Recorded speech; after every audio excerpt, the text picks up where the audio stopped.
Bonjour Jean-Noël Barrot. Bonjour. On va tout de suite évoquer ce dont je parlais, ces fameuses consultations qui se poursuivent à l'Élysée autour d'Emmanuel Macron pour trouver ce Premier ministre. Mais d'abord, une question peut-être plus personnelle. C'est quoi le quotidien d'un ministre démissionnaire? Est-ce que c'est pas déprimant?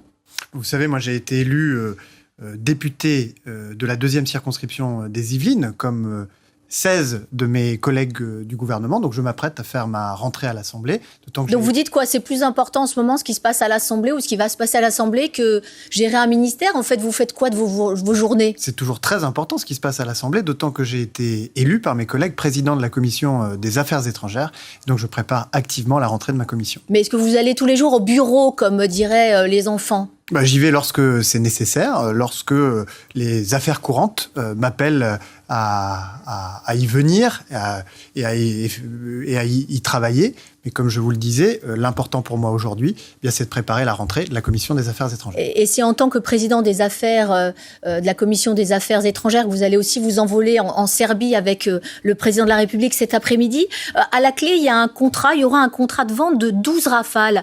Est-ce que c'est bien raisonnable de vendre des avions de chasse à un pays qui est proche de Moscou et en plus avec un président, le président Vučić, qui est un président plutôt, voire beaucoup belliqueux et qui n'a absolument aucune intention, en tout cas on ne manifeste pas, d'intégrer l'Union européenne? C'est un voyage très important, d'abord pour approfondir notre relation bilatérale avec la Serbie, mais aussi pour accompagner la Serbie, qui est le pays le plus important de ce qu'on appelle les Balkans occidentaux, cette enclave au cœur de l'Europe, dans son chemin vers l'Union européenne. Mais ils en manifestent aucunement l'envie. En tout cas, ce président-là, il n'y a pas de signe fort de son envie d'intégrer l'Union européenne. Bien sûr que si. Vous savez que le peuple de Serbie, le peuple serbe, est porté vers cette adhésion à l'Union européenne. Et si nous ne les accompagnons pas, si nous ne prenons pas la place, par exemple, avec ces Rafales des avions russes qu'utilise aujourd'hui la Serbie, eh bien, cette enclave qui est au cœur, qui est au milieu de l'Union européenne, deviendra un point d'entrée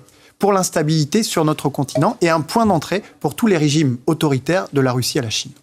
Je le disais en introduction, 44 jours que Emmanuel Macron recherche désespérément un Premier ministre. Selon un sondage Elab, pour 55% des Français, c'est un problème et une majorité d'entre eux estiment que c'est Emmanuel Macron qui est responsable de la situation. Donc c'est pour quand cette nomination ? Je pense que c'est imminent et je pense imminent, c'est quoi? C'est ce week-end? On parle de ce week-end. Je pense qu'il faut que le Premier ministre ou la Première ministre soit nommé le plus rapidement possible pour qu'à son tour, il puisse prendre à tâche des responsables politiques au Parlement pour pouvoir former son gouvernement. Il y a des noms qui circulent, mais il y a surtout des noms qui reviennent. On parle des socialistes, Didier Migaud, qui est l'actuel patron de la Haute Autorité pour la transparence de la vie publique. On parle aussi de l'ex-premier ministre socialiste Bernard Cazeneuve. Est-ce que ces deux-là sont des bons profils? Je pense que le nom des personnes est moins important que leur capacité à rassembler. Il y a une majorité qui peut se dégager à l'Assemblée nationale aujourd'hui, c'est celle qui va de la gauche modérée à la droite modérée en passant par le centre. Cette majorité nouvelle, si l'on peut dire, elle est non seulement souhaitable, mais elle est possible. Lorsque l'on regarde les programmes que les uns et les autres ont posés sur la table cet été, on s'aperçoit qu'il y a un certain nombre de convergences dans les priorités.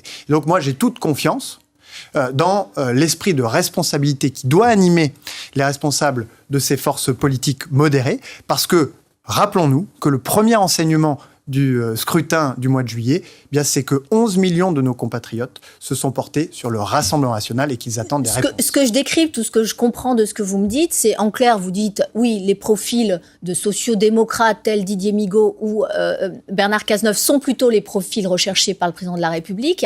Et donc, vous faites clairement un appel du pied aux socialistes en leur disant « Soyez raisonnables, aidez-nous ». Oui, et d'ailleurs, j'entends Carole Delga, j'entends François Hollande, j'entends Raphaël Glucksmann, ainsi qu'un certain nombre de leurs collègues qui se placent dans une situation de responsabilité, qui disent « Nous n'allons pas nous dissoudre ». Nous n'allons pas nous compromettre avec les forces politiques que nous avons combattues jusqu'à présent. Mais nous avons une responsabilité qui est celle d'œuvrer dans un esprit constructif pour que les Français ne se tournent pas la prochaine fois vers Marine Le Pen et Jordan Bardella. Mais Le nouveau Front populaire ne fera ni cadeau ni à Bernard Cazeneuve ni à Didier Migaud. Les socialistes, ils ont d'ores et déjà dit qu'ils censureraient un Premier ministre non issu des rangs du nouveau Front populaire. Donc c'est l'échec assuré. Ça veut dire que le prochain risque de sauter la première motion de censure venue. Dès le budget, peut-être, en octobre. Mais aux dernières nouvelles, François Hollande, Carole Delga et d'autres sont adhérents du Parti socialiste. Et François Hollande, tout à fait ce qu'ils ont dit. François Hollande, c'est quand même le premier opposant à Emmanuel Macron. Il explique que Emmanuel Macron, qui refuse de nommer Lucie Castet, qui était la candidate du NFP, eh bien, c'est une erreur institutionnelle. On ne peut pas être plus clair. Oui, mais reprenez ses déclarations récentes. Il dit lui-même que l'attitude qui est celle de la gauche, et en particulier du Parti socialiste, doit être celle de trouver, avec une certaine exigence, bien évidemment, des compromis avec les autres forces politiques modérées, sans se dissoudre, sans se compromettre. Mais pourquoi est-ce qu'Emmanuel Macron n'a pas accepté finalement de nommer Lucie Castet? Il y avait une forme de consensus, elle avait au moins derrière elle 193 députés de gauche, plus le bloc centriste, on pouvait imaginer qu'il y aurait eu des accords peut-être sur le programme. Pourquoi avoir pas tenté de la nommer? Je suis pas sûr qu'on puisse dire qu'il y avait un consensus autour de la candidature de Lucie Castet. À gauche, oui. Donc encore une fois, ça fait 193 députés. Quelle est la responsabilité du président de la République? Il faut reprendre le discours de Bayeux, du général de Gaulle, qui décrypte notre Constitution. Ce que dit précisément le général de Gaulle, c'est que la responsabilité du président de la République, c'est d'accorder l'intérêt général quant au choix des hommes, pour le premier ou la première ministre, avec l'orientation du Parlement. Le président de la République, s'il avait décidé dans une tour d'ivoire d'un Premier ministre immédiatement censuré, il aurait été tenu responsable d'une forme d'instabilité. Il fallait bien passer par une phase de consultation et s'assurer que la personne désignée ne se trouve pas immédiatement rejeté, chassé de Matignon par une censure. Et c'est donc à partir des informations qu'il a rassemblées lors de ces consultations, qui ont été assez exhaustives, ce matin, c'est encore les responsables des élus locaux qui seront entendus à l'Élysée, qu'il pourra prendre cette décision. Et ensuite, la responsabilité des forces du Premier ministre, ça sera d'engager très rapidement la discussion avec les forces politiques pour trouver un socle susceptible de soutenir son action. Mais à l'aune de ce qu'on vit, est-ce que Emmanuel Macron n'a pas fait une énorme erreur, voire même une erreur historique, en actant une dissolution ?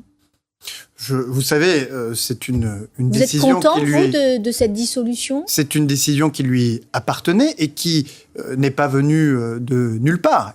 Pas à moi non, mais il voulait une clarification. Il voulait une clarification. Lui, il l'a justifié comme ça devant les Français. Il voulait une clarification. Est-ce que vous trouvez que la situation est claire aujourd'hui ? Je ne dis pas qu'elle est claire, mais je dis qu'en tout cas, il y a eu, pour partie, une clarification. Les Français ont dit très nettement qu'ils refusaient de donner une majorité absolue au Rassemblement national.